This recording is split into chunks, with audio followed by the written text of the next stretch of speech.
like to talk about forward folding. Uttanasana is the Sanskrit for a forward fold from standing here. Ardha Uttanasana is a half forward fold. And in the vinyasa class, we will do a lot of these. So I just wanted to talk about them a little bit.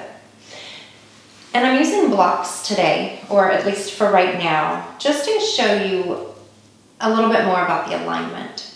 So you'll see that I'm stepped away from the blocks a little bit. And it's important to maintain a forward fold from the hip joints. And the reason why I say that is because sometimes when we fold over, we bend down to pick something up, we're bending down from our back. We're bending down from here, we're bending down from here, right? And that puts strain on the spine here. So what we want to do is bend from the hip joints, which means the hips are going to go back a little bit and the spine is going to stay nice and straight. And then eventually, once this is lengthened enough, eventually, then we'll fold over from here. Okay, so I just wanted to touch on that for a moment. So Ardha Uttanasana, half forward fold. We're going to bring our hands to the blocks. So again, hips are going back, hinging right at the hips. You'll see I'm keeping a bend in my knees. I'll talk about that in a moment. Hands will come to the blocks. Now my shoulders are a little bit ahead of my wrists. So I'm going to bring the blocks forward some so that my wrists are right under my shoulders and my ankles are under my hips. And I'm going to work to really lengthen my spine, which means the back of the neck is long, the crown of the head is reaching forward, my hips are drawing back. This is Ardha Uttanasana, it's a half forward fold. Now in a vinyasa or through a class, the hands will either come to the floor or to the shins.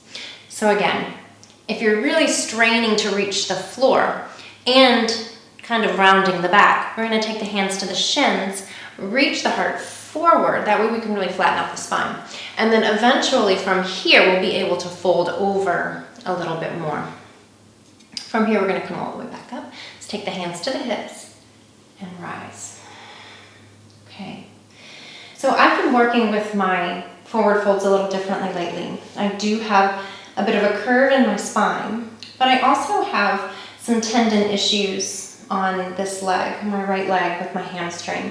So it's causing me to have to kind of relook at how I fold forward. So I tend to bend my knees a lot more.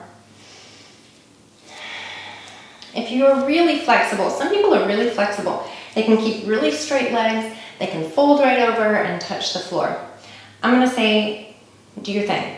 However, being really flexible can have disadvantages. So we want to make sure that we are also strengthening within that flexibility. So from here, we're going to fold all the way down. I'm going to show you with the blocks and without. So we're going to inhale the arms overhead. And exhale, fold forward. Let's bring the hands to the blocks.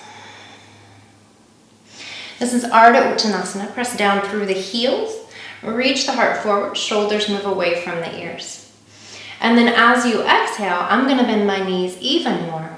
We're going to fold down, bringing the belly towards the thighs. Hands can come to the floor, or they can even come to blocks.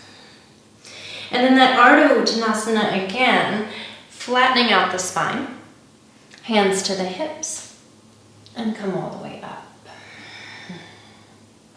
Okay, so just one more moment, noticing if I keep straight legs, especially given how my body is working right now. If I keep straight legs and I fold all the way down, I will start to curve kind of up here more. When I want to lengthen that and fold from here. So because that's more of a challenge for me right now, I keep my knees bent.